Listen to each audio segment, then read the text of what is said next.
a primeira coisa, o primeiro insight que eu quero trazer para vocês é o seguinte, ó. A primeira coisa que eu tenho que pensar dentro de uma empresa é que eu preciso deduzir ou entender qual é o golden source dentro de um sistema, dentro de um ambiente distribuído, e é uma das coisas mais difíceis de se fazer, tá? Dentro de um ambiente distribuído, um dado só pode ser alterado no lugar onde ele é mantido. E, idealmente, ele só deve ser mantido, ou melhor, o lugar onde ele deve ser, a fonte da verdade, o source of truth, deve ser um único lugar. E essa source of truth deveria ser o único lugar onde você autoriza que esse dado seja alterado. Se nós utilizarmos essa visão como driver para a gente pensar em DDD, isso aqui já vai reduzir em muito boa parte das dores de cabeça que a gente tem nos sistemas hoje. O grande problema é, você não deveria autorizar que dois softwares fossem responsáveis por alterar um mesmo dado, uma mesma informação.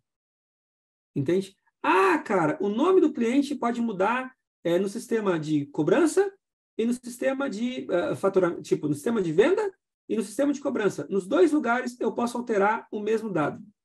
Primeira coisa que a gente tem que pensar que é o seguinte, ó, os dois sistemas, os dois programas são utilizados dentro do mesmo subdomínio?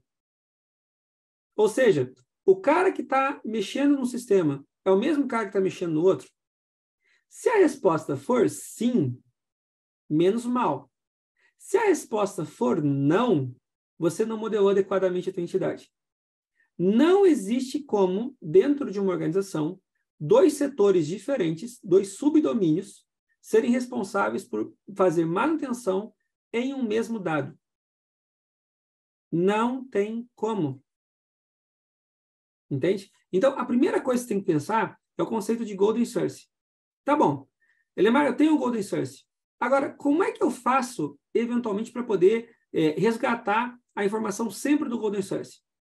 Algumas alternativas. Vamos falar de uma forma mais técnica hoje, porque a gente fala, às vezes, muito conceitual no esquema de DD, vamos falar de uma forma um pouco mais técnica aqui. Algumas alternativas diretas, tá? Primeiro, você pode fazer com que todo mundo acesse o banco de dados do amiguinho.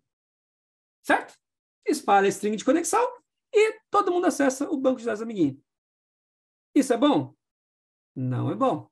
E por que não é bom? Porque você aumenta o acoplamento aferente em cima daquele banco de dados de uma forma descontrolada e, consequentemente, fica difícil você fazer mudança naquele banco de dados.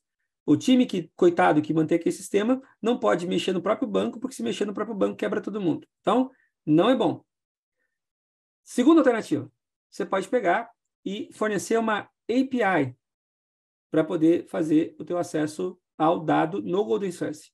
É o caminho mais fácil, até o mais evidente. O problema é que você disponibilizar a API traz para você dois problemas diretos. Primeiro, você tem um acoplamento de tempo de execução com o sistema que tá entregando a API. Se por um acaso esse sistema que está entregando a API não estiver disponível, o teu sistema não vai estar disponível junto. E isso pode não ser aceitável, certo? Então, mas assim, outro ponto, ponte de acoplamento migra do banco de dados para a própria API. E aí, versionar a API vira um inferno na Terra.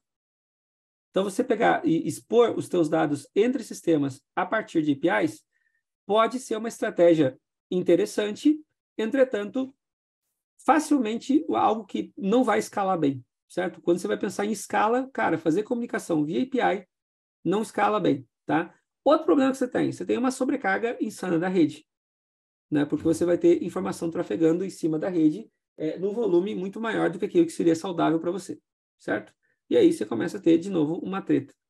A segunda estratégia é você utilizar o que se chama hoje, e cara, vou dizer para vocês que de todas as estratégias, essa aqui é uma das que eu mais gosto, tá? Ela fala de você criar, quer dizer, é o que eu mais gosto, é que eu acho mais aplicável na maior parte das empresas com pouca maturidade, quando você está estrangulando o legado. Uma das alternativas mais efetivas que eu encontro é você utilizar o que se chama de read-only dataset. O que é um read-only dataset? É um ponto na rede que você projeta para ser literalmente uma fonte de dados. E você faz com que, no lugar de todo mundo vir consultar o teu banco de dados, o Golden Source é o único cara que vai até essa fonte de dados compartilhada ele é o único cara que atualiza esse dataset para esse dataset eventualmente fornecer dados para os demais. Então, ele é quase como se fosse um ponto externo da tua aplicação que vai servir como fonte de informação para todos os outros. O detalhe ele é read-only para todo mundo. Ou seja, ninguém grava nele a não ser o Golden Source. Essa é a segunda estratégia.